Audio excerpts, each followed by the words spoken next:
Hello friends. तो आज की इस वीडियो में हम लोग बात करेंगे संविधान के आधारभूत ढांचे के बारे में। देखिए, संविधान का आधारभूत ढांचा क्या होता है कि ऐसे तत्व, संविधान के कुछ ऐसे तत्व होते हैं जिस पे संविधान टिका हुआ होता है। अब ये कौन कौन से तत्व हैं, इसका संविधान में जिक्र है या नहीं, ये हम लोग आगे की वीडियो में जानेंगे। और इसमें क्या क्या केस लॉज हैं, क्या क्या निर्णय हैं, ये इसके बारे में सब हम लोग जानेंगे। तो चलिए शुरू करते हैं। तो देखिए, जो हमारा पहला पॉइंट है, कहता है कि आधारभूत संरचना का सिद्धांत न्यायिक सृजन है। ठीक है, कहता है जो आधारभूत संरचना है ये निर्णयों द्वारा आई हुई है, ये कहीं लिखा नहीं हुआ है। ये केसेस में न्यायालय द्वारा जो भी निर्णय दिए गए हैं उसके आधार पर ये आधारित है। इसके बाद अगला पॉइंट है, कहता है संविधान के आधारभूत ढांचे के सिद्धांत की उत्पत्ति केशवानंद भारती के बाद में हुई। तो जैसा कि अभी हमने ऊपर पॉइंट में पढ़ा कि ये सिद्धांत की उत्पत्ति न्यायिक सृजन है, तो सबसे पहले आधारभूत ढांचे के सिद्धांत की उत्पत्ति किस मामले में हुई थी? केशवानंद भारती मामले में। ठीक है, तो देखिए केशवानंद भारती मामला क्या था। तीसरा पॉइंट है, कहता है केशवानंद भारती बनाम केरल राज्य AIR 1973 सुप्रीम कोर्ट 1461 के मामले में कहा गया कि अनुच्छेद 368 के अंतर्गत संसद की संविधान में संशोधन करने की शक्ति पर्याप्त व्यापक है किंतु वह असीमित नहीं है। ठीक है, इसमें कहा गया कि अनुच्छेद जो 368 है वो संविधान में संशोधन करने की प्रक्रिया के बारे में बताता है, ना कि शक्ति के बारे में। तो इसमें कहा गया कि वो प्रक्रिया के आधार पर संशोधन तो कर सकते हैं, लेकिन उनकी जो शक्ति है वो असीमित नहीं है, वो कुछ भी नहीं कर सकते संविधान में, और वह कोई ऐसा संशोधन नहीं कर सकते जिससे संविधान का मूल तत्व या आधारभूत ढांचा नष्ट हो। ये देखिए, इसमें ये पॉइंट आया कि संसद जो है कोई भी ऐसा संशोधन नहीं कर सकती जिससे संविधान का मूल तत्व या आधारभूत ढांचा नष्ट हो जाए। संसद की इस शक्ति पर विवक्षित परिसीमाएं हैं जो स्वयं संविधान में निहित है और संसद को इसी परिधि के भीतर अपनी शक्ति का प्रयोग करना चाहिए। कहता है संविधान में जो शक्ति दी गई है उसके अंदर लिमिटेशन भी है कि आपको इसके आगे नहीं बढ़ना है, तो संसद को भी उसी परिधि के अंतर्गत रह कर ही अपनी शक्ति का प्रयोग करना चाहिए। इसके बाद अगला पॉइंट है, कहता है आधारभूत ढांचे का सिद्धांत संविधान संशोधन की शक्ति पर निर्बंधन लगाता है। तो अब बात करते हैं कि आधारभूत ढांचे का क्या उपयोग है, क्या यूज है। तो इसका सिद्धांत जो है वो इसलिए है कि ये जो है संविधान संशोधन की शक्ति पर निर्बंधन लगाता है, मतलब संसद जो है उस पर ये कंट्रोल करता है कि वह एक्स्ट्रा, मतलब कोई फालतू का संशोधन संविधान में ना कर सके।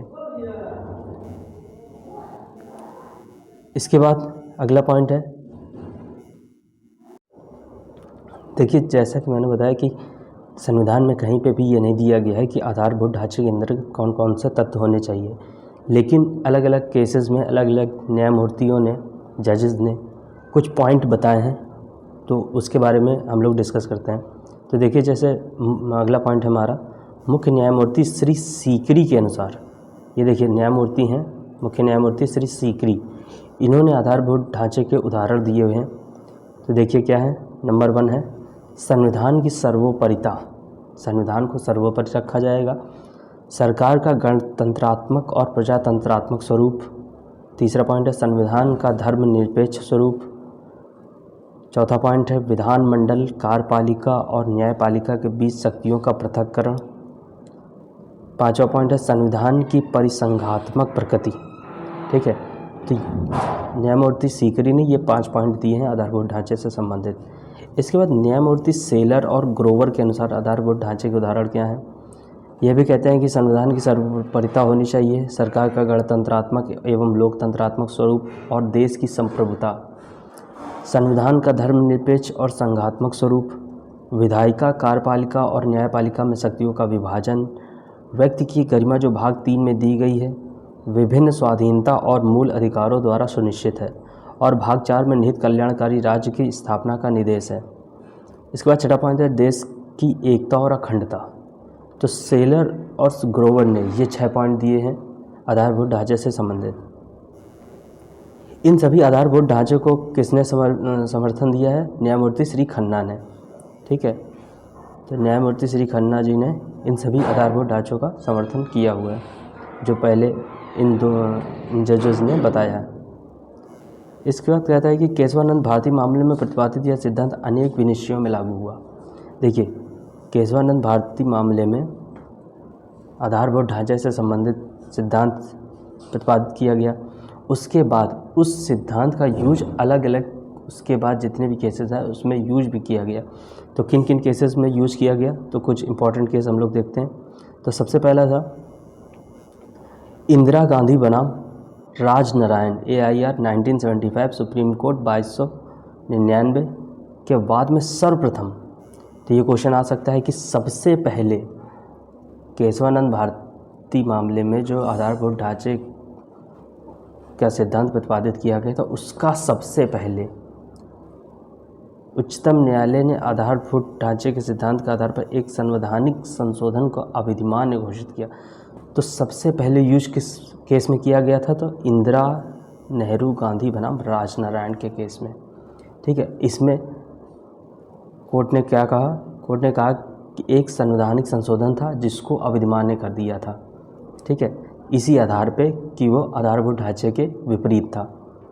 इसके बाद अगला जो फेमस केस है हमारा, मिनर्वा मिल्स बनाम भारत संघ AIR 1980 सुप्रीम कोर्ट 1789 के निर्णय में उच्चतम न्यायालय ने अपनी 5 न्यायाधीशों की पूर्ण पीठ के माध्यम से 42वें संशोधन द्वारा जोड़े गए खंड 4 और खंड 5 को असंवैधानिक घोषित कर दिया, क्योंकि वह संसद को असीमित शक्ति प्रदान करते हैं तथा इस प्रकार संविधान के आधारभूत ढांचे को नष्ट करते हैं।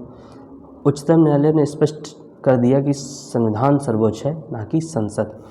तो कोई पूछे कि हमारे देश में संविधान सर्वोच्च है या संसद, तो ये स्पष्ट हो चुका है कि उच्चतम न्यायालय ने ये स्पष्ट किया है कि हमारे देश में सबसे सर्वोपरि है संविधान, उससे ऊपर कुछ भी नहीं है, संसद भी नहीं है। अतः हम कह सकते हैं कि संविधान के आधारभूत ढांचे में क्या क्या प्रावधान होंगे, ये पूरे संविधान में कहीं नहीं बताया गया है। या अगर क्वेश्चन आता है मल्टीपल चॉइस क्वेश्चन में, या ऐसे कोई पूछता है आपसे कि बताइए कि संविधान के आधारभूत ढांचे को कहाँ परिभाषित किया गया है संविधान में, या उसके तत्व कहाँ दिए गए हैं, तो पूरे संविधान में उसके आधारभूत ढांचे से संबंधित तत्व कहीं पे भी नहीं दिए गए हैं। ये सिर्फ केसेस में और न्यायालय के निर्णयों पर आधारित है, और ये न्यायालय के विवेक पर आधारित है कि वह किन तत्वों को आधारभूत ढांचे से संबंधित बताता है और किन को नहीं बताता है। तो उम्मीद करते हैं कि आप लोगों को ये वीडियो पसंद आया होगा। तो आप लोग इस वीडियो को लाइक कीजिए, अपने दोस्तों को शेयर कीजिए और हमारे चैनल को सब्सक्राइब कीजिए। हम ऐसे ही आप लोगों के लिए नए नए वीडियो लाते रहेंगे। धन्यवाद।